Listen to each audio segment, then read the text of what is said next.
ആഹാ, കൊള്ളാല idea. ഇതെന്നെ കൊണ്ട് പറ്റുമോ? ഞാൻ ചോദിച്ചു. ആ കുഞ്ഞുങ്ങളുടെ കൂടെ കുടുംബസമേതം ഒന്ന് വന്നിരിക്കാനുള്ള ഭാഗ്യം എനിക്ക് ഉണ്ടാക്കി തരണം. 30 വർഷങ്ങൾക്ക് മുമ്പ്, എൻ്റെ ഓർമ്മ ശരിയാണെങ്കിൽ ഏകദേശം 30 വർഷങ്ങൾക്ക് മുമ്പ് ട്രിവാൻഡ്രത്ത് മാജിക് അക്കാഡമിയും കേരള ഗവൺമെൻറ്റും ചേർന്ന് 5 ദിവസം നീണ്ടു നിൽക്കുന്ന ഒരു മാജിക് ഫെസ്റ്റിവൽ സംഘടിപ്പിച്ചു. അപ്പോൾ വളരെ പ്രശസ്തനായിട്ടുള്ള, ലോകം മുഴുവൻ അറിയപ്പെടുന്നൊരു മജീഷ്യൻ എന്നെ വിളിച്ചു. അവസാനത്തെ 5-ാമത്തെ ദിവസം എൻ്റെ ഗ്രാൻഡ് ഫിനാലെ, മുഖ്യമന്ത്രി അടക്കം പങ്കെടുക്കുന്നുണ്ട്, എല്ലാ മന്ത്രിമാരും ഉണ്ടാവും.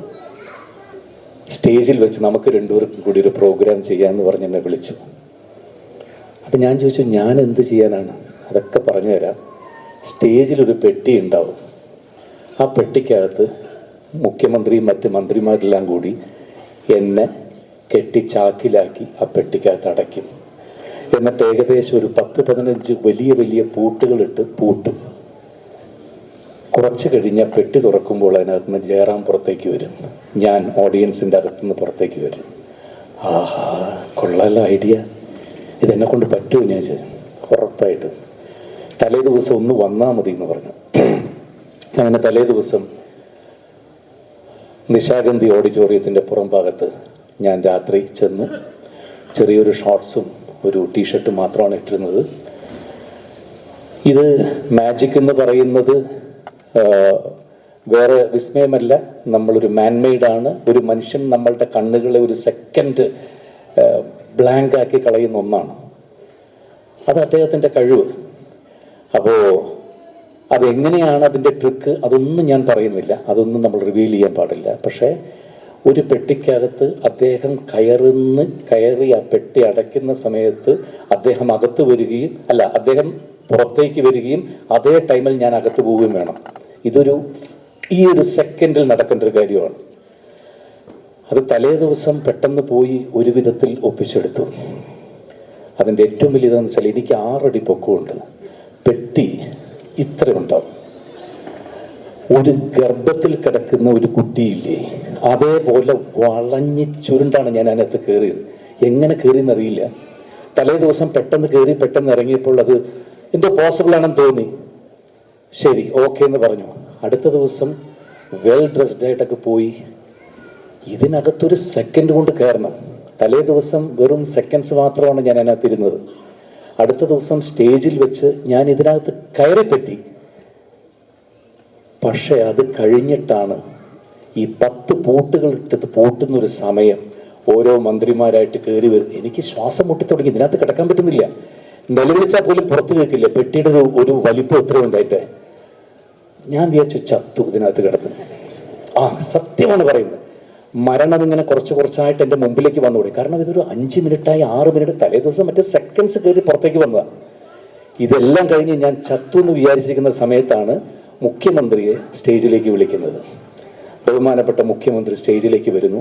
മാജിക് അക്കാഡമിയെക്കുറിച്ച്, കേരള സർക്കാരിനെ കുറിച്ച്, ഇതൊക്കെ ഒരു 15-20 മിനിറ്റ് വരെ അദ്ദേഹം സംസാരിക്കുന്നു. ഇത് മുഴുവൻ കേട്ട് ഞാൻ ആ പെട്ടിക്കകത്ത് കിടക്കുക. തീർന്നു, ചത്തു. ഞാൻ ഉറപ്പിച്ചു മരണം ഇവിടെ വെച്ചാണ് എൻ്റെ ജീവിതത്തിൽ. അങ്ങനെ അതിൻ്റെ അവസാനം എങ്ങനെയോ അദ്ദേഹത്തിൻ്റെ മാജിക് അക്കാഡമിയിലുള്ള ആളുകൾ ചെന്ന് പറയുകയും പൂട്ടെല്ലാം തുറന്ന് ജീവനോടുകൂടി പുറത്തു വരാൻ എനിക്ക് സാധിച്ചു. അന്ന് എന്നെ പെട്ടിക്കകത്തിട്ട് കൊല്ലാൻ ശ്രമിച്ച മാന്ത്രികനായ ശ്രീ ഗോപിനാഥ് മുതുകാട് അവറുകൾ,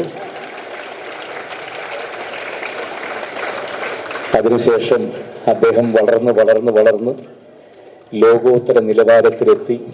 അദ്ദേഹത്തിൻ്റെ പണവും പ്രശസ്തിയും എല്ലാം വേണ്ട എന്ന് വിചാരിച്ച് നമ്മൾ കണ്ട കുഞ്ഞുങ്ങൾക്ക് വേണ്ടി അദ്ദേഹത്തിൻ്റെ ജീവിതമേ മാറ്റിവെച്ചില്ലേ, അത് കാലാണെന്ന് കരുതി ഞാൻ തൊട്ടതായിട്ട് കരുതുക. നമസ്കാരം. മറ്റ് വേദിയിലിരിക്കുന്ന പറയേണ്ട കാര്യമില്ല, എല്ലാവരും നിങ്ങളുടെ സുപരിചിതമായിട്ടുള്ള വ്യക്തിത്വങ്ങളാണ്. അത് all the dignitaries on the Diaz.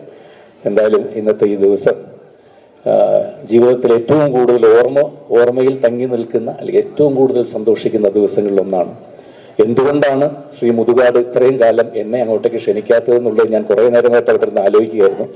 ഇനിയെങ്കിലും അതുണ്ടാവുമെന്ന് ഞാൻ വിചാരിക്കുന്നു. തീർച്ചയായിട്ടും ഒരു ദിവസം മുഴുവൻ, ഒരു ദിവസമോ എത്രയോ ദിവസങ്ങളോ ആ കുഞ്ഞുങ്ങളുടെ കൂടെ കുടുംബസമേതം ഒന്നും വന്നിരിക്കാനുള്ള ഭാഗ്യം എനിക്ക് ഉണ്ടാക്കി തരണം. തീർച്ചയായിട്ടും അങ്ങയുടെ യാത്ര ഒരുപാട് എന്താ പറയുക, എത്രയോ പേരുടെ കണ്ണു തുറപ്പിക്കുകയും എത്രയോ പേരുടെ മനസ്സങ്ങോട്ട് പിടിച്ചൊലയ്ക്കുന്നു. ഞാൻ മുമ്പിലിരുന്ന ആ ഷോർട്ട് വീഡിയോ കണ്ടപ്പോൾ എൻ്റെ കണ്ണ് വല്ലാതെ നിറഞ്ഞു. ഞാനത് അത് പറഞ്ഞറിയിക്കാൻ പറ്റാത്തൊരു ഫീലിംഗ് ആണത്. അത് അങ്ങയുടെ ഭാരതയാത്ര വലിയൊരു വിജയമായി തീരട്ടെ. എല്ലാം ഇനി പ്രത്യേകിച്ച് ഒന്നും പറയാനില്ല. ഒരുപാട് സന്തോഷം. ഞാൻ അദ്ദേഹവുമായിട്ട് ഈ ഒരു സ്റ്റേജ് മാത്രമല്ല കേട്ടോ, ഈ ഒരു പെട്ടിക്കകത്ത് കയറിയത് മാത്രമല്ല, എത്രയോ സ്റ്റേജുകൾ ഒരുമിച്ച് ഞങ്ങൾ അദ്ദേഹത്തിൻ്റെ കൂടെ ഞാൻ മാജിക് ഷോസൊക്കെ ഒരുപാട് ചെയ്തിട്ടുണ്ട്. ഏറ്റവും അടുത്ത സുഹൃത്തുക്കളുള്ള ഒരാളാണ്. കൂടാതെ എൻ്റെ വല്യച്ഛനായിട്ടുള്ള ശ്രീ മലയാറ്റൂർ രാമകൃഷ്ണൻ്റെ അദ്ദേഹം ഒരുപാട് പ്രോഗ്രാം മലയാറ്റൂർ സാറായിട്ട് ചേർന്നൊക്കെ ചെയ്തിട്ടുണ്ട്. മാജിക് അക്കാഡമിയുടെ മുമ്പോട്ടുള്ള യാത്രയ്ക്ക് ഒരുപാട് ഹെൽപ്പ് ചെയ്തിട്ടുള്ളതാണ് മലയാറ്റൂരൊക്കെ. സോ ആ കാലഘട്ടത്തിൽ ഞാൻ ട്രിവാൻഡ്രത്ത് പോകുമ്പോൾ ഞങ്ങൾ തമ്മിൽ നിത്യം കാണുകയും ഒരുപാട് കാര്യങ്ങൾ ഡിസ്കസ് ചെയ്യുകയും ഒക്കെ ചെയ്യാറുണ്ട്. എന്തായാലും ഇന്ന് എന്നെ ഇങ്ങോട്ടേക്ക് ക്ഷണിച്ച പ്രവീണിനും ഗോപാലേട്ടനും ഒക്കെ ഞാൻ എത്ര നന്ദി പറഞ്ഞാലും മതിയാവില്ല. CTMയുടെ ബാക്കിയുള്ള എല്ലാവർക്കും, നന്ദഗോവിന്ദ് തൊട്ട് അനൂപ്, എല്ലാവരോടും നന്ദി എന്ന വാക്ക് മാത്രമാണ് എനിക്ക് പറയാനുള്ളത്. പിന്നെ നേരത്തെ ആൾവാർക്കടിയൻ നന്ദിയെക്കുറിച്ചൊക്കെ പറഞ്ഞു. ഇന്നലെ അബുദാബിയിൽ വെച്ച് നടന്ന ഐഫ അവാർഡ് എനിക്കായിരുന്നു, നമ്പിയുടെ. ഇന്നലെ വൈകുന്നേരമാണ് ഞാൻ പോയി മേടിച്ചത്.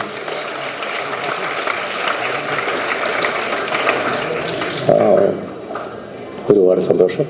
എല്ലാവർക്കും എല്ലാ നന്മകളും നേരുന്നു. Thank you once again. Jai Hind.